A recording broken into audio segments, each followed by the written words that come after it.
Om Tat Sat. Welcome to Gyan Bhakti. We are currently exploring the scripture Mysticism of Srimad Bhagavatam. Commentary is by my worshipful Guruji, Swami Jyotirmayananji Maharaj, narrated by myself, Swami Nikhilananda. Each day we do 10-minute satsang together. So today's satsang is about Sanat Kumara's curse to Jay and Vijay. Once upon a time, the Sanat Kumaras were about to enter the divine palace in Vaikuntha, where Lord Vishnu dwells in all his glory. These wise sages are thousands and thousands of years old, and yet they maintain their appearance as 5-year-old boys and move about without clothes, simple, without any possessions. When the Sanat Kumaras began to enter the royal gates, they were met by Jay and Vijay, attendants of Lord Vishnu. These two attendants had developed a subtle pride which did not allow them to recognize the sages in all their greatness. Therefore, they mistook the sages for ordinary, shameless boys and stopped them with their canes, showering ridicule and insult. The Sanat Kumaras became incensed and produced a curse on Jay and Vijay, saying that they would be born as terrible demons. On hearing this, Jay and Vijay fell at the feet of the sages, begging for forgiveness. The sages then softened the curse, saying, "May you incarnate as demons 3 times and be killed by Lord Vishnu each time. After that, you both will regain your former position as the attendants of Lord Vishnu." Accordingly, in the first incarnation, Jaya and Vijaya became Hiranyaksh and Hiranyakashipu.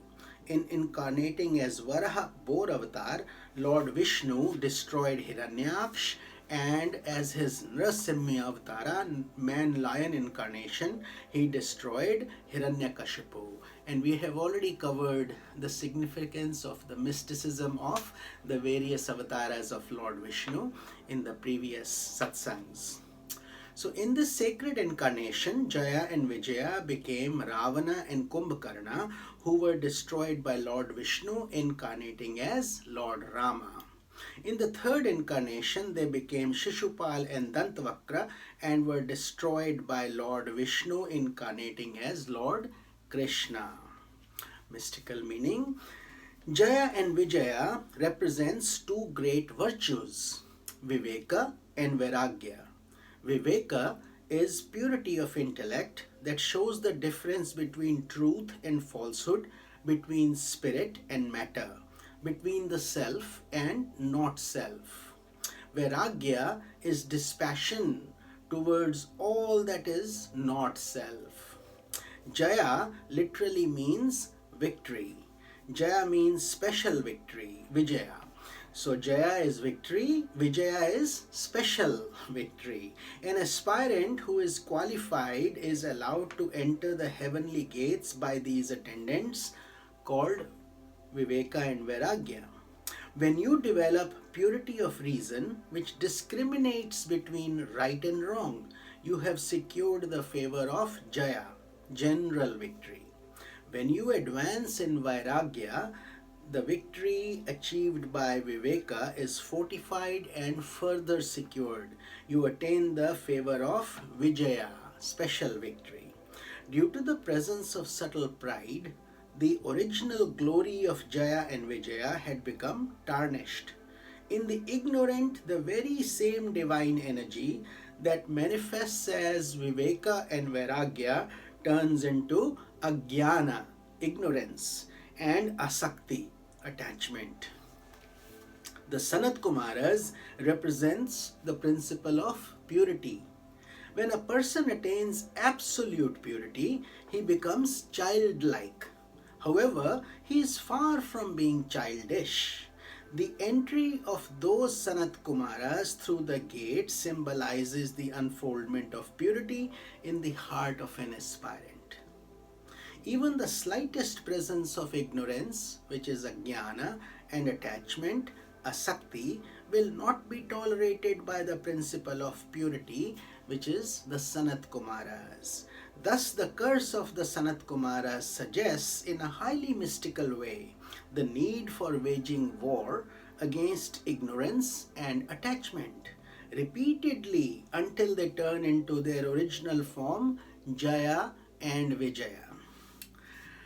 Whenever a demon is destroyed by a divine incarnation, the divine energy that was short circuited has been corrected. The demoniac qualities in a human being are due to obstructions caused by the unenlightened mind. As one advances on the path of devotion, those demoniac qualities are destroyed and the divine qualities are promoted until one attains God realization or unity with the divine self. Let's move to the next episode, the 16 daughters of Daksh Prajapati. In the process of creation, Brahma projected some special personalities by the power of his mind. Those personalities were known as sub-creators or Prajapati.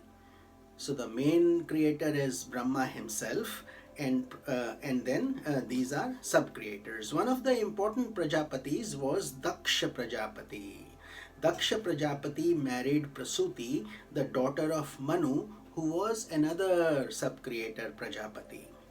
Daksha Prajapati and Prasuti were the parents of 16 daughters. 13 of them were married to Dharma. These 13 were Shraddha, Maitri, Daya, Shanti, Tushti, Pushti, Kriya, Unnati, Buddhi, Medha, Titiksha, Lajja, and Murti. These are all Sanskrit names, and we will be discussing the deeper meaning soon.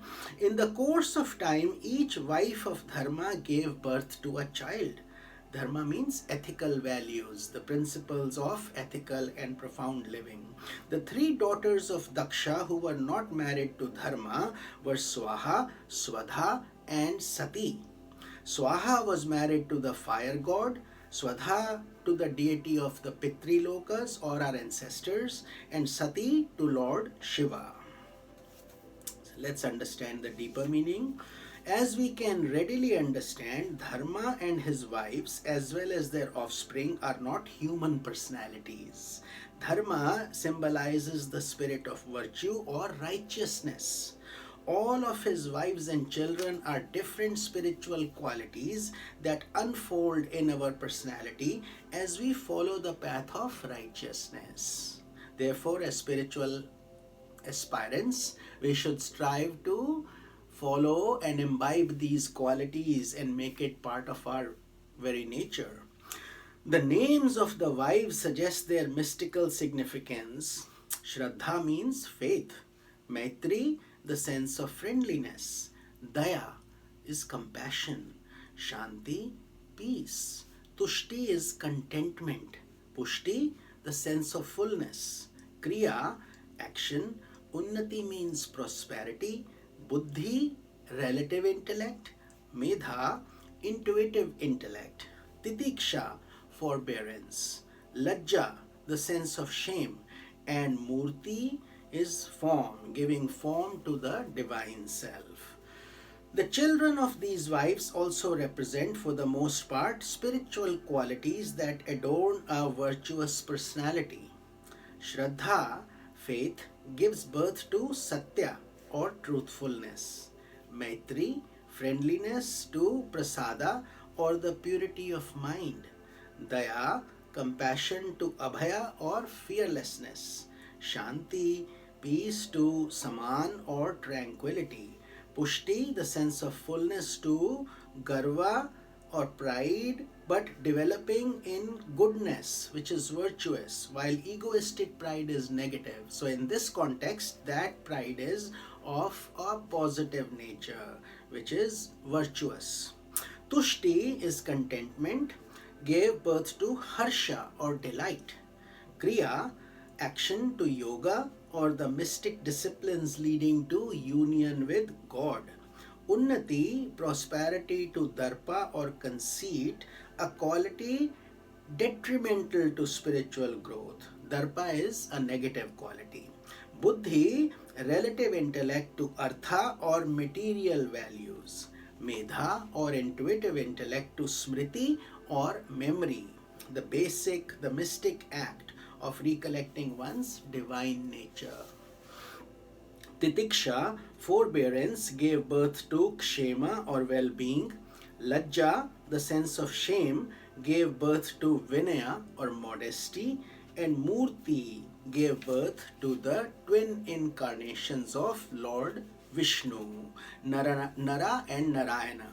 These twin sages practiced intense austerity in the pilgrimage center of Badri Kedar in the Himalayas, and they further incarnated as Arjuna and Krishna, mystically symbolizing Jiva, the soul, and Ishvara, God, who abide in the heart of all beings. And that is all covered in the mystical teachings of Srimad Bhagavad Gita. So with this we conclude our satsanga for today, and we will continue our journey tomorrow, in which we will cover an interesting episode, the punishment of Daksha by Lord Shiva.